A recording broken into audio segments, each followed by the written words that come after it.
आदाब अर्ज़ है। अच्छा, आज पुलिस के बारे में दो मज़े मज़े की बातें हैं। वो हमारे एक रेडियो प्रोड्यूसर हुआ करते थे, रिजी तिरमिज़ी साहब। बहुत कॉम्पिटेंट और बड़ा नामी ग्रामी शख्सियत थी वो, और अपने काम में बड़ी महारत रखते थे। तो उनके बड़े भाई थे ज़की तिरमिज़ी साहब।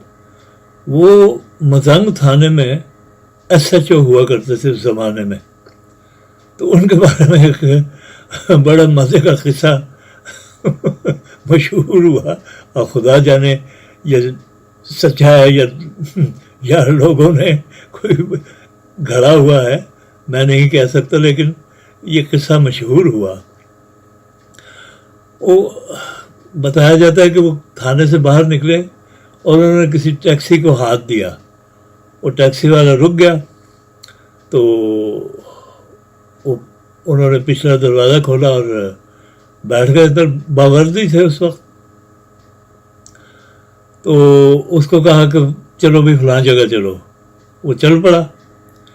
थोड़ी दूर वो टैक्सी गई है अभी, तो उन्होंने उसको कहा कि रोको और वापस मोड़ लो थाने की तरफ। तो उसने रुका और वो वापस मोड़ के थाने की तरफ ले आया। उन्होंने कहा कि थाने के अंदर ले चलो। वो थाने के अंदर ले गया। तो जाहिर है कि वो देख रहा था SHO साहब विराजमान है टैक्सी के अंदर, तो वो जैसे कह रहे थे वो वैसा वैसा कर रहा था। तो वहाँ पे जाके अंदर थाने के, तो टैक्सी से नीचे उतरे और उन्होंने किसी हवालदार वगैरह को आवाज़ दी और कहा कि इन्हों थले ला के ना लम्मा पाओ।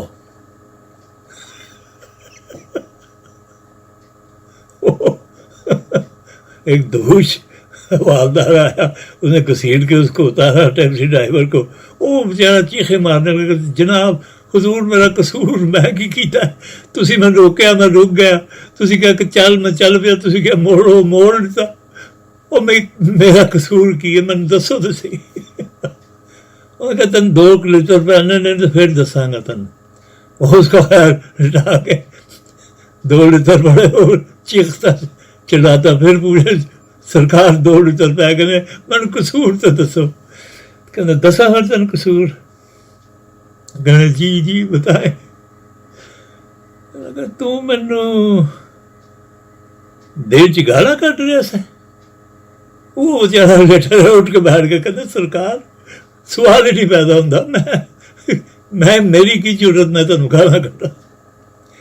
कहते नहीं तू मैं दिल च गाला, मैं शीशे च तेन तकिया है, तू मेरे तक रहा से और तेरी अखा में जो कुछ हैगा सी वो मैं पढ़ रहा सारा। तू बहुत गलीज गाना कट रहा सा, मैनू ये तेरी सजा है जरा हुण तेन लितर पै रहे ने उस गल दी, ये जड़ी तू मैं दिल च गाना कटियां ने।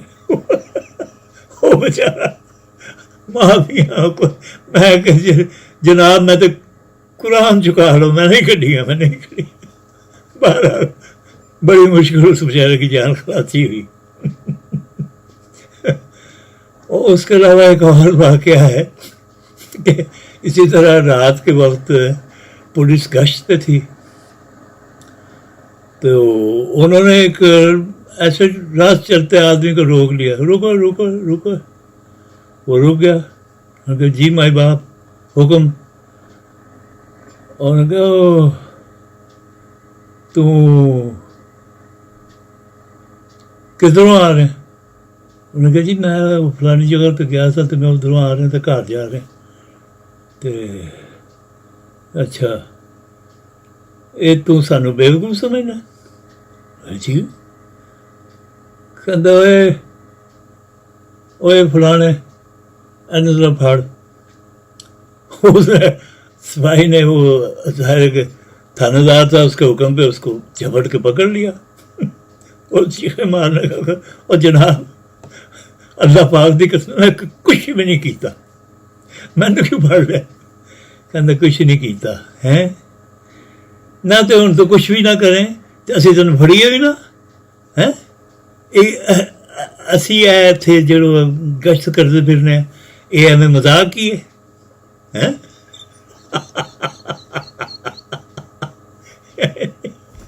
اگر تم کچھ نہ کرو تو ہم تمہیں پکڑیں بھی نہ، یہ کیسے ہو سکتا ہے؟ ہمارا کام ہے پکڑنا، ہم کیونکہ ڈیوٹی میں ہیں اور ہم نے پکڑنا ہے کسی نہ کسی کو. تو اور کوئی نہیں کہا ہوا ہے، تم آ گئے ہو، بس ٹھیک ہے پکڑ لیا.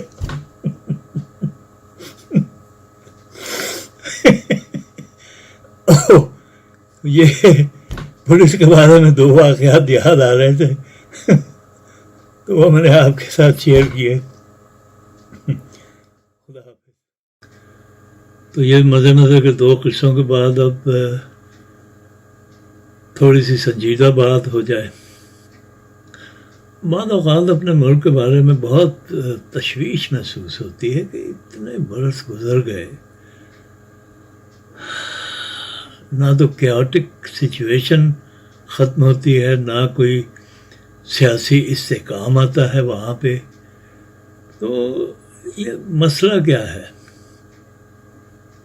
تو میں یہ سوچ رہا تھا کہ جب بر صغیر کی تقسیم ہوئی اور آزادی کے نتیجے میں 2 ممالک معرض وجود میں آئے، تو ہم مطلب کہ ہماری ساری جنریشنز جو گزر چکی ہیں وہ سب بہت خوش تھے کہ ہم نے آزادی حاصل کر لی. ایک کالونیل رول جو تھا جس کو کبھی بھی کوئی بھی جسٹیفائی نہیں کر سکتا، ایون جو اس وقت کے کالونیل ماسٹرز تھے آج تو وہ بھی اس کو کنڈیم کرتے ہیں باقاعدہ کہ یہ ٹھیک نہیں تھا. تو اسی ہی کی ریئلائزیشن میں یہ ایک کامن ویلتھ کنٹریز کا ایک کانسیپٹ آیا جو کہ بڑا اچھا کانسیپٹ ہے. وہ ایکول اسٹیٹس تسلیم کیا جاتا ہے. تو جب ہم یہاں پہ آ کے برطانیہ میں جیسے اب ہم رہ رہے ہیں تو ہمارا جو اسٹیٹس ہے وہ برٹش سٹیزن کا ہے اور کسی بھی دوسرے برٹش سٹیزن کی ہی طرح ایکول لیول پہ ٹریٹ کیا جاتا ہے. تو یہ اب وہ ریئلائزیشن موجود ہے. تو اس وقت وہ ایک اسٹرگل تھی کہ ایک جسے بر صغیر کے عوام اپنے اوپر ایک مسلط کی گئی حکومت سمجھتے تھے، تو اس سے پھر انہوں نے آزادی حاصل کی. اور آزادی حاصل کرنے کے بعد جو کالونیل رولر تھے ان کا جو سٹائل تھا وہ یہ تھا کہ مقامی لوگوں میں سے بڑے بڑے جو لوگ تھے ان کو، طاقتور قسم کے لوگ، ان کو وہ زمینیں دے کے تو ایک فیوڈل کلب انہوں نے پیدا کیا ہوا تھا جس کی مدد سے وہ جو لوکل پیپل تھے ان کو دبا کے رکھتے تھے، ان کو جوتے مروانے کے لیے رکھا ہوا تھا. کوئی اگر بولے تو پھر اس کو، تو وہ پھر وہ فیوڈل طبقات جو تھے وہ بہت زیادہ استحصال کرتے تھے کیونکہ حکمران ان کے پیچھے تھے اور وہ اپنے پھر من مانی کرتے تھے. لیکن آزادی کے بعد جیسے ہی آزادی ملی تو انڈیا نے تو وہ فیوڈل لارڈز اور وہ راجے رجواڑے وہ سب ختم کر دیے کیونکہ وہ کالونیل دور کے ساتھ منسلک تھے، لوگوں کو سپریس اور اپریس کر کے رکھنے کے لیے تھے. لیکن پتہ نہیں کیسے یہ پاکستان میں آج بھی سروائیو کر رہے ہیں. اور وہ ایک فیوڈل مینٹیلٹی جو ہے وہ کسی بھی طرح عوام کا کوئی بھلا ہونے دے ہی نہیں رہے. ہر پارٹی کے اندر وہ ہیں اور پھر ان کے جو رشتہ دار، عزیز، دوست، یار، وہ سب ब्यूरोक्रेसी में भी, आर्म फोर्सेस में भी, और जुडिशरी में भी, यानी कि हर शोबे ज़िंदगी में वो उन्होंने अपना होल्ड रखा हुआ है।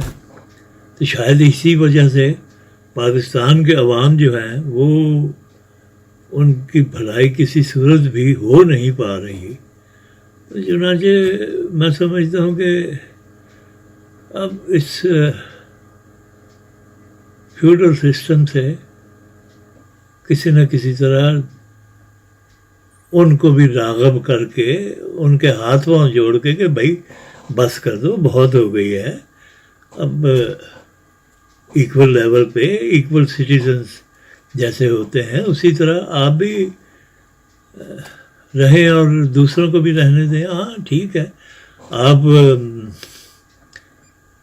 के पास कुछ मसाइल अगर ज़्यादा हैं तो आप क्रिएट करें, फैक्ट्रीज बनाएं, जो करें चीज़ें, लोगों को जॉब अपॉर्चुनिटीज़ दें जैसे कि आज़ाद मुल्कों में होता है। तो शायद इसी से कुछ बेहतरी की सूरत निकल आए। बेहतरी की उम्मीद के साथ मिलते हैं किसी अगली वीडियो में।